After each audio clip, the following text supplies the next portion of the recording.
पिछला उधार।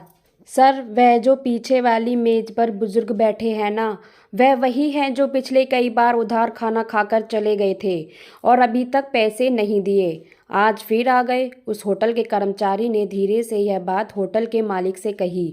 मालिक ने पूछा, उनका आज का ऑर्डर कितने का है?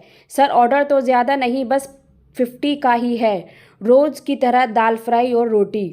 उसका साधारण सा खाने का ऑर्डर सुनकर रतन जी मालिक ने सोचा, उनकी ज़रूर कोई मजबूरी होगी जो वह पैसे नहीं दे पाए।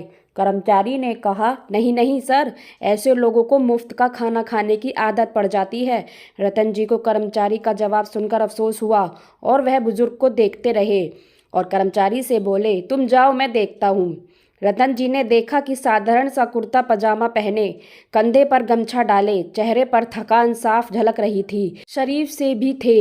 भोजन खत्म करने के बाद वह मालिक के पास काउंटर पर आकर बोले, साहब, मेरा आज का और पिछला बिल कितना हुआ? मालिक ने रसीद निकालकर उनके हाथ में दी। उसका पैसा 108 थे। उस बुजुर्ग ने अपनी जेब से 200 का नोट निकालकर रतन जी को दिया।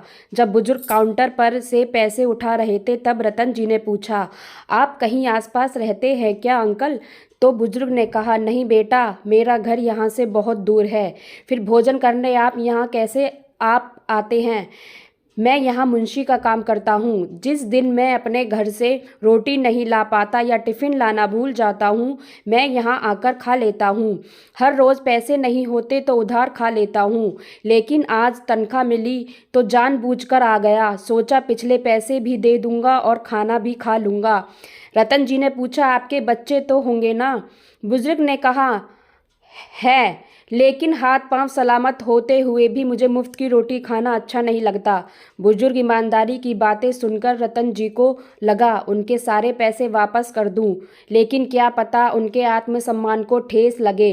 तो यह सोचकर रतन जी ने 40 रुपये वापस कर दिए।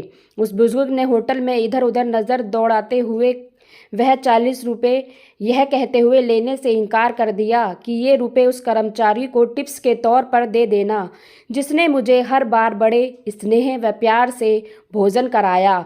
बुजुर्ग चलने को हुए, लेकिन अपने कर्मचारियों का उस बुजुर्ग के प्रति नज़रिया और बुजुर्ग का उस कर्मचारी के द्वारा परोसे गए भोजन के प्रति प्यार और सम्मान देख रतन जी 40 रुपये हाथ में थामे निशब्द हो गए।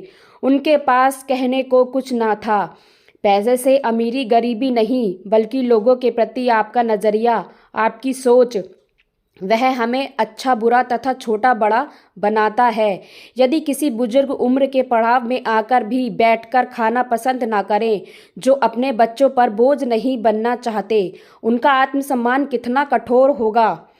कभी किसी को देखकर उनके बारे में अपनी गलत राय ना दे, पहले उसकी सच्चाई जाने कि वह क्या कर रहे हैं। सामने वाले को समझे कि वह ऐसा क्यों कर रहे हैं। कोई मजबूरी होगी। हम उम्र में किसी को शौक नहीं ठोकर खाने का। अपनी सोच को बदलो। जिस तरह एक मक्खी अगर हलवाई की दुकान पर मिठाई तोलते वक्त तराजू पर बैठती है तो उसका कोई मोल नहीं होता, लेकिन अगर वह सुनार की दुकान पर सोना तोलते वक्त तराजू पर बैठ जाए तो उसका मोल बढ़ जाता है। उसी तरह आप भी अपने आप को सही जगह रखकर अपने मोल को बढ़ाएं। तो फ्रेंड्स, ये कहानी आपको कैसी लगी कमेंट्स बॉक्स में ज़रूर बताइएगा। कहानी को लाइक व शेयर ज़रूर कीजिएगा और चैनल पे नए हैं तो सब्सक्राइब कीजिएगा। कहानी सुनने के लिए धन्यवाद।